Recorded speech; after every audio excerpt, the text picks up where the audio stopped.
جہنمی عورت دن رات عبادت کرے پھر بھی جہنم میں جائے، ایسا گناہ اللہ تبارک و تعالی رحم فرمائے۔ ایک صحابی نے عرض کیا، یا رسول اللہ، ہمارے محلے میں ایک عورت ہے جو دن میں روزہ رکھتی ہے اور ساری رات نفل نماز پڑھتی ہے، پر وہ زبان کی سخت ہے، بے عزتی کرتی ہے۔ فرمایا یہ جہنم جائے گی۔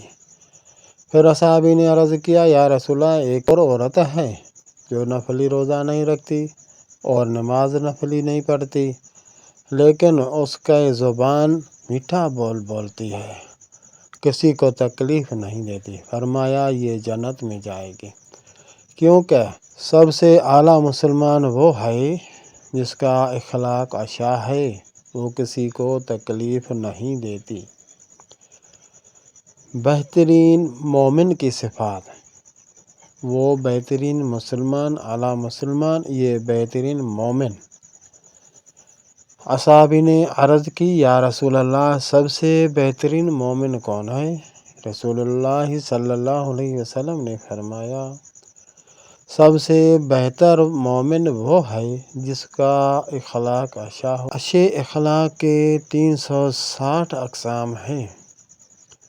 کسی بھی مومن مرد یا مومن عورت میں 360 سے کوئی ایک قسم بھی پایا جائے گا تو وہ جنت میں چلا جائے گا۔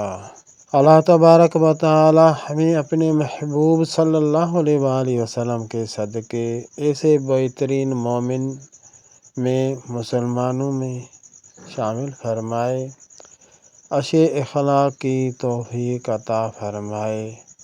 آمین ثم آمین۔ اچھا اخلاق ہونا سب عبادت سے افضل ہے، کیونکہ کسی کو تکلیف دینا یہ اس بندے کا حق ہو گیا، یہ اللہ کا حق نہیں ہے۔ بندہ جب تک معاف نہ کرے تب تک اللہ بھی معاف نہیں کرتا۔